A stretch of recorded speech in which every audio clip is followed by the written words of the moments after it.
नमस्कार मित्रांनो, आपल्या ट्रिप्सच्या पुढच्या लेक्चरमध्ये तुम्हा सर्वांचं स्वागत आहे। अपेक्षा आहे मला तुम्हाला कालचं लेक्चर कळलं असेल, गोष्टी क्लिअर झाल्या असतील। आता त्याच लेक्चरचा हा दुसरा भाग आहे ट्रिप्सचा, तो आहे product patent, process patent, generic medicine, branded medicine, compulsory licensing, sui generis system आणि पॅरल इम्पोर्टेशन। म्हणजे नेमके आपण थोडे काही महत्त्वाचे कन्सेप्ट शिकणार आहोत। त्या अगोदर एक छोटासा महत्त्वाचा मुद्दा, मी सगळ्यात अगोदर तुम्हाला काय करतो ना, पेटंट म्हणजे काय सांगतो। मी ऑलरेडी तुम्हाला पेटंट म्हणजे काय शिकवलेलं आहे, बरोबर आहे। तर आता हे जे पेटंट आहे त्या पेटंटमध्ये दोन ब्रॉड वर्गीकरण पडतात, एक यूज नुसार पडतात म्हणजे वापरानुसार, आणि दुसरं जे आहे ते पडतं तुमच्या मेकॅनिझमनुसार। तिथे लक्षात घ्या। सो पहिला जो वापर आहे वापरानुसार, तर वापरानुसार आपण तीन प्रकारचे पेटंट म्हणू शकतो।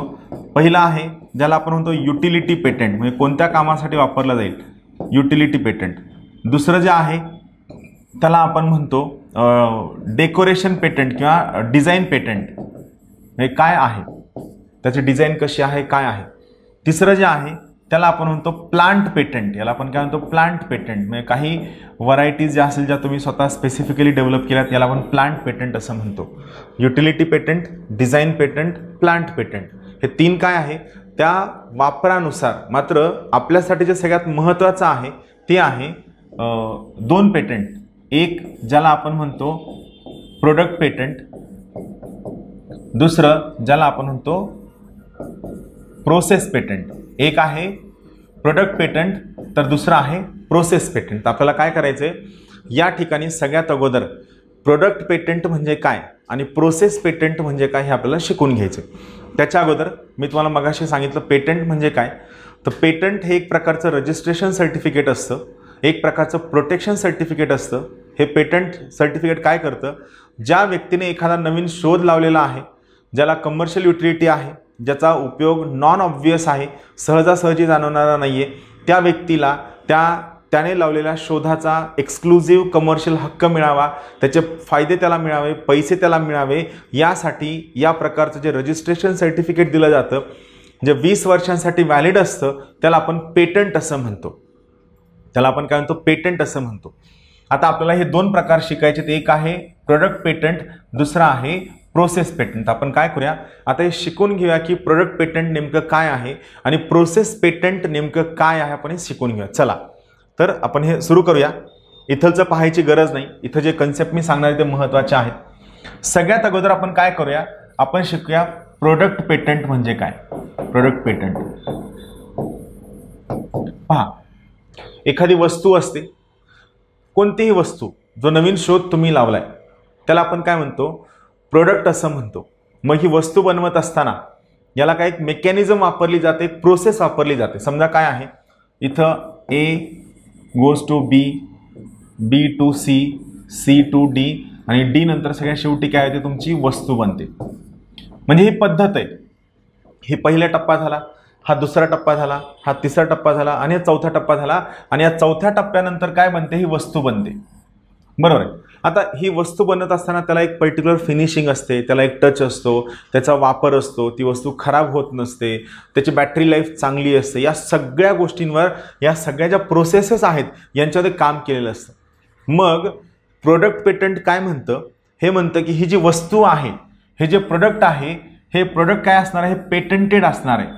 हे पेटंटेड असणार आहे म्हणजे काय, ज्या व्यक्तीच्या नावे हे प्रोडक्ट पेटंट इश्यू केले गेलेलं आहे तो व्यक्ती सोडून इतर कुणालाही या वस्तू बनविण्याचा अधिकार असणार नाही, ही वस्तू कमर्शियली विकण्याचा अधिकार असणार नाही। जर कुणीही त्या पद्धतीने ही वस्तू बनवून विकण्याचा प्रयत्न केला तर त्या नवीन व्यक्तीला दंड लावला जाईल, त्याला जेल होऊ शकते, त्याला खूप मोठा फाईन भरावा लागेल। याला प्रोडक्ट पेटंट असं म्हणायचं। याला काय म्हणायचं, प्रोडक्ट पेटंट असं म्हणायचं। थोडक्यात काय, ही वस्तू बनविण्याचा अधिकार नाही, ही प्रोसेस मात्र तुम्ही वापरू शकता। प्रोसेस वापरण्यावर बंधन नाही, मात्र तुम्ही ही वस्तू बनवू शकत नाही, तुम्हाला ही वस्तू बनविण्याचा अधिकार नाही। आलं लक्षात, याला म्हणायचं प्रोडक्ट पेटंट। आणि ज्या व्यक्तीच्या नावे हे प्रोडक्ट पेटंट इश्यू केले गेलेलं आहे त्याच व्यक्तीला ही वस्तू वापरण्याचा, कमर्शियल यूज करण्याचा अधिकार आहे आणि तो व्यक्ती ही वस्तू वापरण्याचा अधिकार इतर कोणत्याही व्यक्तीला एका कॉन्ट्रॅक्ट मार्फत देऊ शकतो. फक्त त्या व्यक्तीने किंवा कंपनीने या पेटंट होल्डरला त्याची रॉयल्टी देणं, रॉयल्टी म्हणजे पैसे देणं, मानधन देणं, त्याची फीस देणं बंधनकारक आहे. तर या ठिकाणी मला सांगा, पेटंट किंवा संरक्षण कशाला मिळालं आहे? या ठिकाणी या वस्तूला, या प्रोडक्टला संरक्षण मिळालेलं आहे या पेटंट सर्टिफिकेटच्या मार्फत. याला म्हणायचं प्रोडक्ट पेटंट. दुसरं आहे ज्याला आपण म्हणतो प्रोसेस पेटंट. प्रोसेस पेटंट, बरोबर आहे. सेम A to B, त्यानंतर B to C, C to D, D to वस्तू, बरोबर आहे. आता ही मेकॅनिझम झाली, ही प्रोसेस झाली. पहिला टप्पा A to B असेल, दुसरा टप्पा B to C असेल, C to D, आणि D च्या शेवटी काय होईल? ती वस्तू बनल. तर हा जो दुसरा प्रकार आहे, यामध्ये ती जी वस्तू आहे या वस्तूला संरक्षण नाहीये. संरक्षण कशाला आहे? संरक्षण या प्रोसेसला आहे, बरोबर आहे. याला म्हणायचं प्रोसेस पेटंट. याला काय म्हणायचं? Process patent. म्हणजे तुम्ही ती वस्तू कशीही बनवा, आम्हाला काही घेणं देणं नाही, बरोबर आहे. वस्तू बनवा नका बनवा आम्हाला घेणं, फक्त काय, तुम्ही ही प्रोसेस वापरता कामा नये. तुम्ही ही प्रोसेस वापरता कामा नये. आता समजा मी पेटंट होल्डर आहे, माझ्या हातामध्ये पेटंट आहे. मी एखाद्या गोष्टीवर 15 वर्ष काम केलं. 15 वर्ष काम केल्यानंतर मी त्या वस्तूचा शोध लावला. हा शोध लोकांना आवडला, लोकांनी या वस्तूला कमर्शियली मागवण्यासाठी सुरू केलं, माझी कमाई सुरू झाली. आता मला माझ्या वस्तूला संरक्षण द्यायचे. आता मला माझी वस्तू कुणीही चुकीच्या पद्धतीने वापरता कामा नये याची काळजी घ्यायची. का? कारण मी त्यावरती 10-15 वर्ष काम केलेलं आहे, मेहनत घेतलेली आहे. त्याला नवीन करताना, त्याला शोध लावताना मी यावर मेहनत घेतलेली आहे. तर माझ्या वस्तूला काय मिळायला हवं? माझ्या वस्तूला संरक्षण मिळायला हवं, हे माझं म्हणणं आहे. मग मला सांगा, माझा एक सोपा प्रश्न आहे, या प्रोडक्ट पेटंट आणि प्रोसेस पेटंट या दोन्हीपैकी कोणत्या प्रकारचं पेटंट तुमच्या वस्तूला चांगलं संरक्षण देईल लोकांनी त्याचा गैरफायदा घेण्यापेक्षा? प्रश्न नीट ऐका. प्रोडक्ट पेटंट आणि प्रोसेस पेटंट या दोन पेटंटपैकी कोणतं पेटंट हे तुमच्या कष्टाला चांगलं संरक्षण देईल? प्रोडक्ट का प्रोसेस? तुम्ही सांगा. येते लक्षात? कोणतं देईल? तुमच्या वस्तूला चांगलं संरक्षण प्रोडक्ट पेटंट देईल. प्रोडक्ट पेटंट का? काय कारण आहे? कारण सगळ्यात महत्त्वाची गोष्ट या पेटंटमध्ये काय म्हणणं आहे, तुम्ही मेकॅनिझम वापरा, मेकॅनिझम वापरण्यावर बंधन नाही, तुम्ही ही वस्तू बनवू शकत नाही. मी ऑब्व्हियस गोष्ट ना, मला सांगा, जर मी ही वस्तूच बनवू शकलो नाही, ही वस्तू बनवण्यासाठी मला जर पेटंट होल्डरची परवानगी लागणार असेल आणि जर मी ही वस्तू बनवू शकत नसेल तर माझी वस्तू विकत कोण घेईल? प्रोसेस वापरून फायदा काय? याचा अर्थ काय आहे? तुमच्या वस्तूला, तुमच्या पेटंटला सगळ्यात चांगलं संरक्षण कोण देतं? प्रोडक्ट पेटंट देतं. कोण देतं? प्रोडक्ट पेटंट देतं. आलं लक्षात? प्रोसेस पेटंट इथं सोपं आहे ना. इथं काय आहे? वस्तू बनवू शकता, फक्त काय वापरू शकत नाही? प्रोसेस वापरू शकत नाही. मी प्रोसेस मॅनिप्युलेट करू शकतो ना. बघा ना, मी रिव्हर्स इंजिनिअरिंग करू शकतो. काय करू शकतो बघा, इथं मी काय केलं, ही प्रोसेस आहे A to B, मग मी प्रोसेस चेंज केली, B dash, B double dash, C double dash, C dash. तुम्ही म्हणाल सर हे डॅश डॅश काय चाललंय? हे फक्त एक्झाम्पल आहे की ही मेकॅनिझम आहे. मला सांगा, आता मी काय केलं, ही मेकॅनिझम चेंज केली. आता मला सांगा, प्रोसेस बदलली का नाही? मगाशी पेटंट कशावर होतं? A B C D. माझी नवीन प्रोसेस कशी आहे?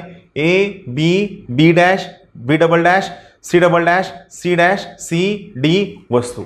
झालं, प्रोसेस चेंज झाली. रिव्हर्स इंजिनिअरिंग करून मी काय केलं? वस्तू चेंज केली. आता ही वस्तू मी बनवू शकतो. का? कारण पेटंट कशावर होतं? प्रोसेसवर होतं. पेटंट कशावर होतं? प्रोसेसवर होतं, बरोबर आहे.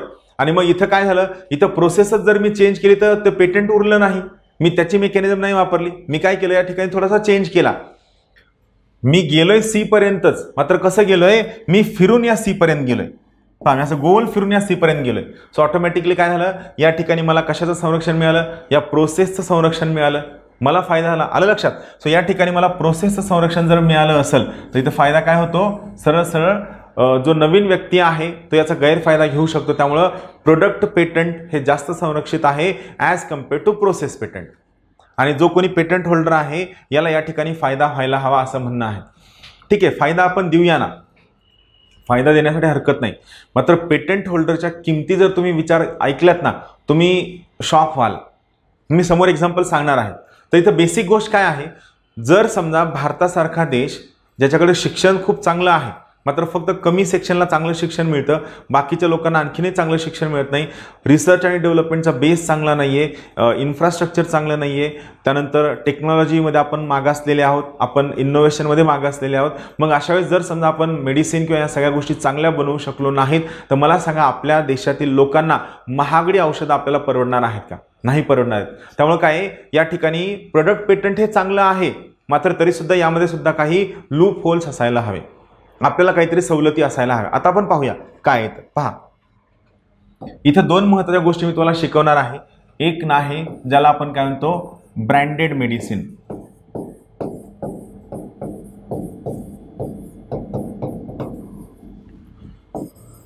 दुसरा शब्द आहे ज्याला आपण म्हणतो जेनेरिक मेडिसिन. काय आहे ब्रँडेड मेडिसिन आणि जेनेरिक मेडिसिन म्हणजे काय आहे? तर पहा, दोन्ही काय आहे, एक सोपा कन्सेप्ट आहे. मोठ्या मोठ्या कंपन्यांनी ज्या महागड्या मेडिसिन बनवल्यात, ज्या अत्यंत चांगल्या क्वालिटीच्या असतात, प्रिसिजन चांगलं असतं, त्याचा इफेक्टिव्हनेस चांगला असतो, त्याचं बनवण्याची मेकॅनिझम वेगळी असते, ज्यामुळे त्या खूप लवकर परिणाम करायला सुरू करतात, त्या सर्व मेडिसिन्सला आपण ब्रँडेड मेडिसिन असं म्हणतो. ब्रँडेड मेडिसिन, बरोबर आहे. आणि जेनेरिक मेडिसिन म्हणजे काय, तर सेम कंटेंट, एखाद्या औषधीमध्ये असणारा सेम कंटेंट, सेम आपण काय इफेक्टिव्हनेस असणारी मेडिसिन, मात्र फक्त काय यांच्यावर काय बंधन आहे, यांनी ते ब्रँड नेम वापरायचं नाही. यांनी काय करायचं नाही, ब्रँड नेम वापरायचं नाही, हा बंधन. म्हणजे थोडक्यात काय, जेनेरिक नाव असणारी मेडिसिन, म्हणजे जी ब्रँडेड मेडिसिन आहे ते या जेनेरिक मेडिसिनमध्ये सेम कंटेंट असणारे, सेम औषधी असणारे, सेम ॲक्टिव्ह फार्मास्युटिकल इन्ग्रेडियंट्स असणार आहेत, सेम सगळ्या गोष्टी सेम आहेत. फक्त काय यांच्यावरती हे बंधन असणार आहे की यांनी या कंपनीचं ब्रँड नेम वापरता कामा नये. मग तुम्ही त्यात काय एवढं, त्यात एवढं आहे.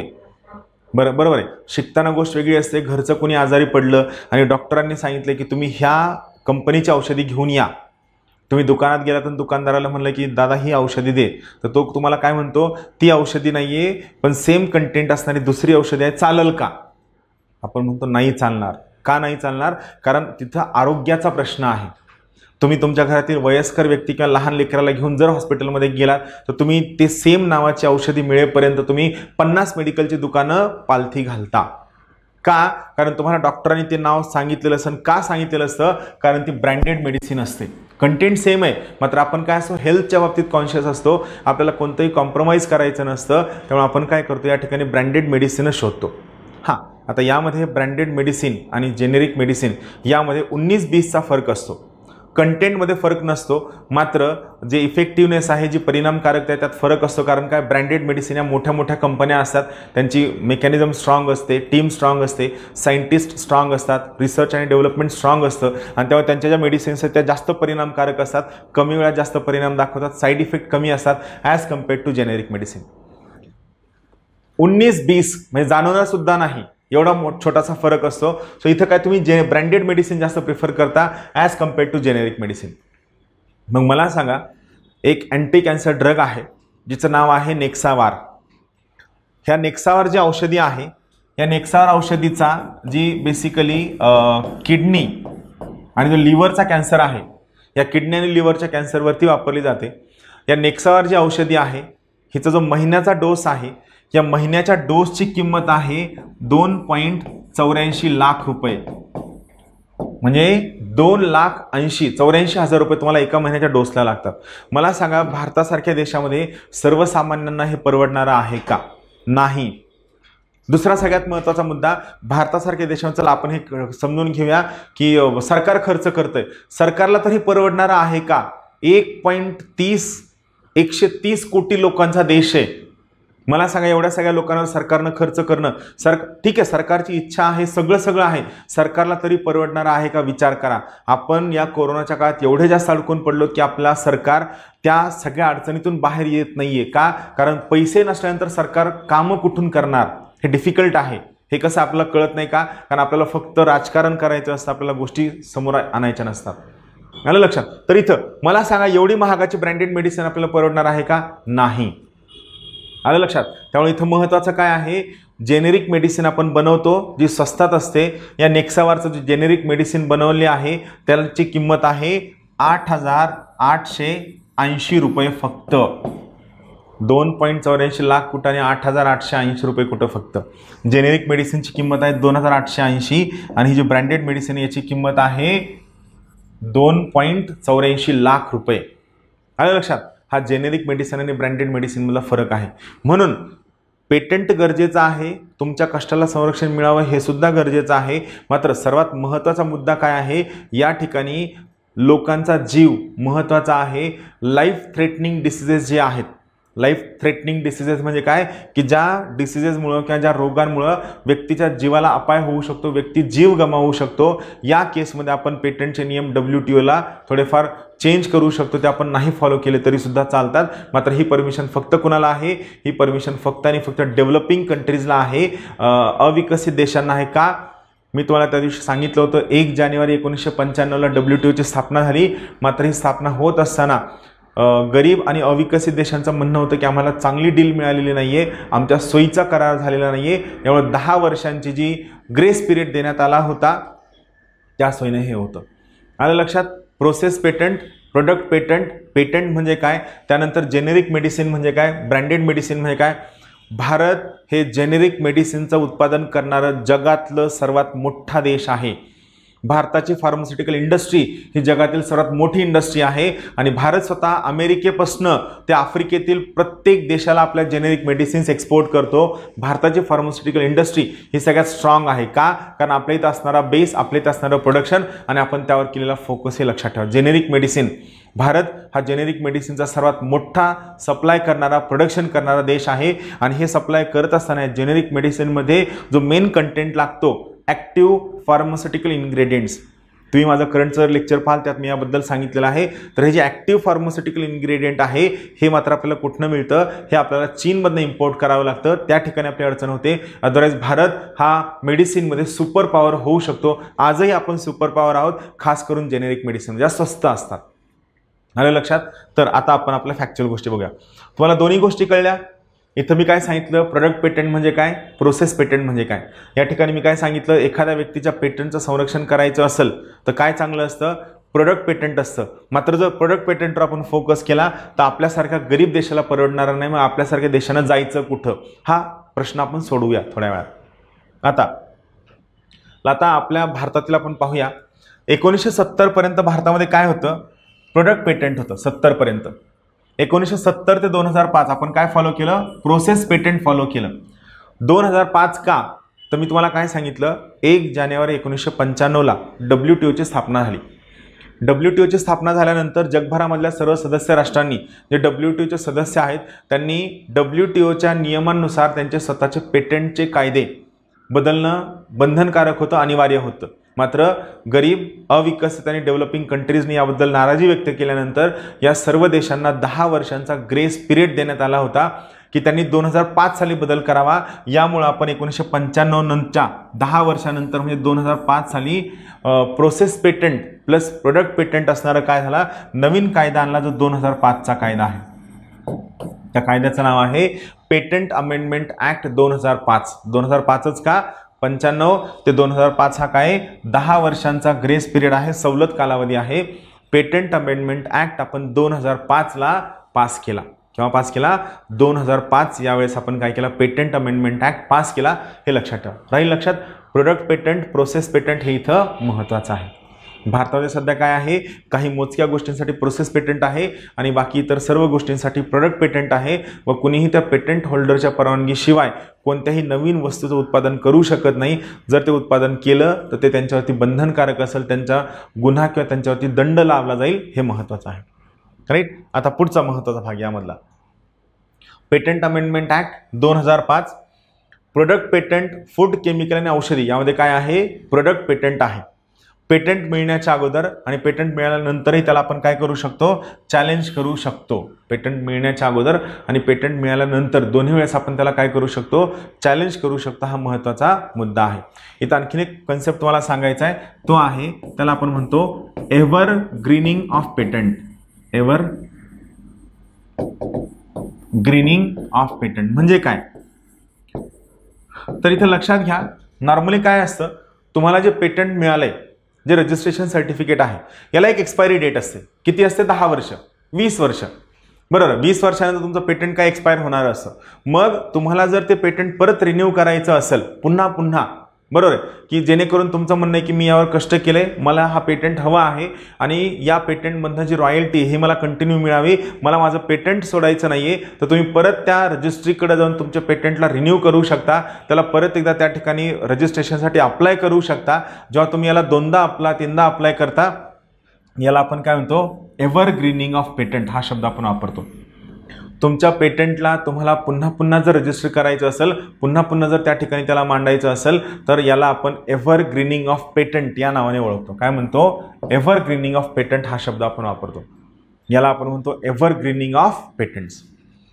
आता भारतासारख्या देशांनी कुठं जायचं?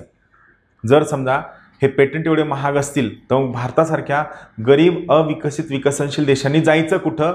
तर त्यासाठी WTOच्या अंतर्गत या गरीब अविकसित विकसनशील देशांसाठी जी वेगळी वागणूक दिली जाते, जी सवलतीची वागणूक दिली जाते, जे मी शिकवणार आहे, त्यातील 2 महत्त्वाचे मुद्दे आहेत. एक आहे कंपल्सरी लायसेन्सिंग, दुसरा आहे पॅरलल इम्पोर्टेशन. मी तुम्हाला आता काय करतो, कंपल्सरी लायसेन्सिंग म्हणजे काय शिकवतो. कंपल्सरी लायसेन्सिंग याला ॲज काय डेफिनेशन नाही आहे, फक्त तुम्ही कन्सेप्ट लक्षात घ्या. मी काय शिकवतोय? Compulsory licensing. चला आपण शिकूया. एक महत्त्वाची औषधी आहे, ज्या औषधीचं नाव आहे नेक्सावार. नेक्सावार ही अत्यंत फेमस अँटी कॅन्सर ड्रग्स आहे, औषधी आहे. ही लिव्हर आणि किडनी याच्या कॅन्सरच्या वापरामध्ये येते.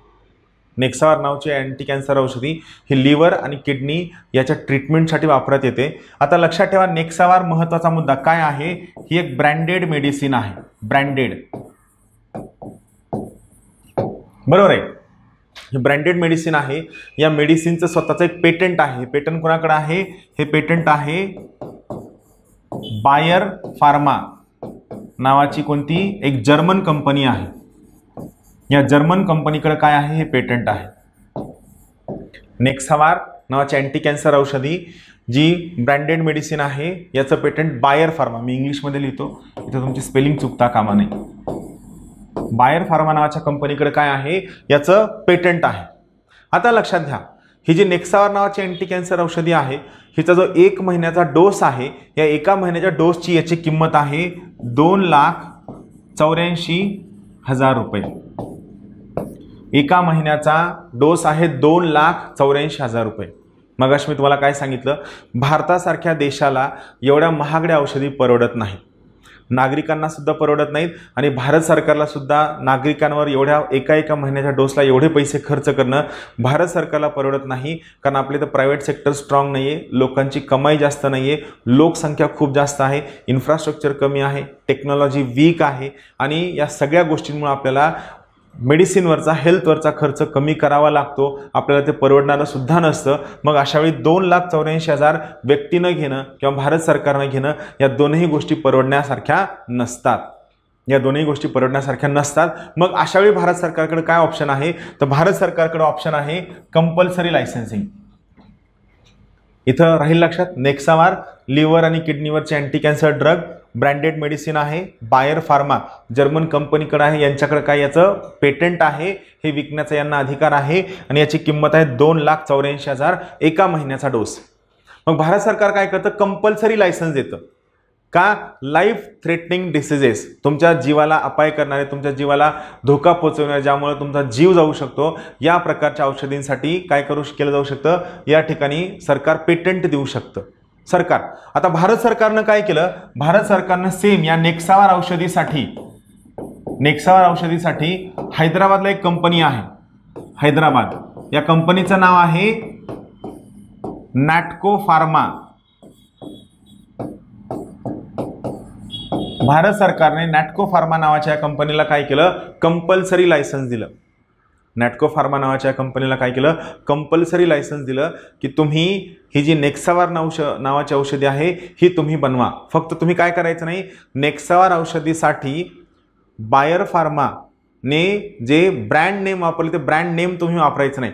कंटेंट तुम्ही वापरू शकता, प्रोसेस तुम्ही वापरू शकता, फक्त ब्रँड नेम वापरायचं नाही, हे सगळ्यात महत्त्वाचं आहे. मग मला सांगा, सेम कंटेंट असणारी, सेम प्रोसेस असणारी जी मेडिसिन आहे, मात्र फक्त ज्याला ब्रँड नेम नाही आहे, त्याला आपण काय म्हणतो, जेनेरिक मेडिसिन म्हणतो. म्हणजे थोडक्यात काय, सरकारनं हैदराबादच्या नॅटको फार्माला परमिशन दिली की तुम्ही नेक्सावारची कोणती औषधी बनवा, तुम्ही नेक्सावारची जेनेरिक औषधी बनवा. जेनेरिक काय बनवा, जेनेरिक औषधी बनवा.